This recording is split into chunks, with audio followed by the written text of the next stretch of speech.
When our parents, typically our mothers, call us to reach out to a family member that we haven't seen in a while, we sometimes find ourselves begrudgingly answering this call since our lives can get very busy.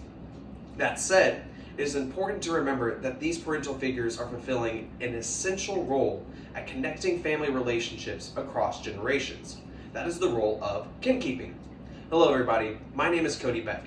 I have read Hornstretta and Ivanova's 2023 article, Kinkeeping Across Families, the central role of mothers and stepmothers in the facilitation of adult intergenerational ties.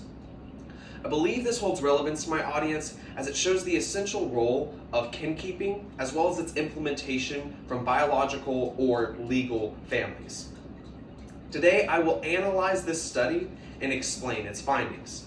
To do this, first I'm going to explain some key terms used within the study. Second, I'm going to go over the population sample as well as the study methods used.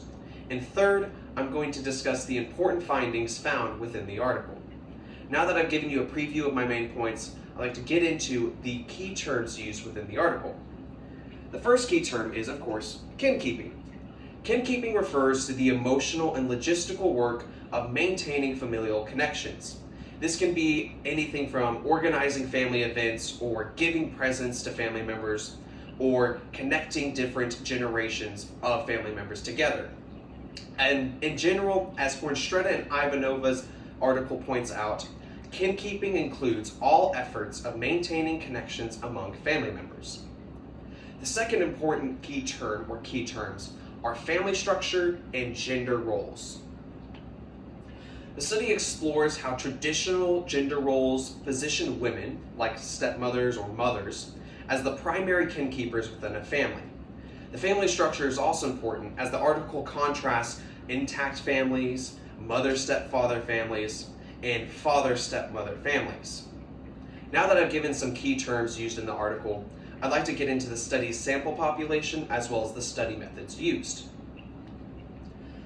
The study was based on a second wave 2020 OKIN survey, and OKIN translates from Norwegian to parents and children in the Netherlands. It is comprised of responses from 3,070 adult participants, which include 746 intact families, 982 mother-stepfather families, and 1,010 father-stepmother families. The study method used a mixture of quantitative approaches. The first one was the zero-inflated Poisson regression, which basically analyzed the involvement and included the families that had no kinkeepers within them. The second method was the ordinary least squares regression model, which explored the impact of parent and child closeness. Both measurements included a range of kinkeeping activities and reported emotional closeness. Now that I've discussed the study's sample population and study methods used, I will get into the important findings that were found within the article. One of the important findings were the gender patterns. As I mentioned earlier, mothers and stepmothers can be more inclined to be the kinkeepers, and they were found to be more consistently the kinkeepers within families. Biological mothers reigned over all other groups, and they engaged in the most wide-ranging activities involved in kinkeeping. The second important finding was the effectiveness across parent types. Step-parents, particularly stepmothers, can facilitate intergenerational ties effectively, sometimes as effectively as biological mothers.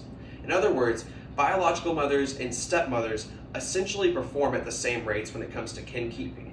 Furthermore, stepfathers were found to be more involved in the kinkeeping role compared to biological fathers, as stepfathers can tend to have the absence of a mother figure altogether within their family. Now that I've discussed the important findings within the article, I'd like to conclude my speech. In conclusion, I have analyzed Hornstretta and Ivanova's 2023 article and explained its findings. First, I discussed some key terms used within the article. Second, I discussed the sample population as well as the study methods used. And finally, I explained the important findings within the article. Next time you see your family's kinkeeper, I encourage you to reciprocate the love and effort that they have shown you in whatever way seems best. Thank you.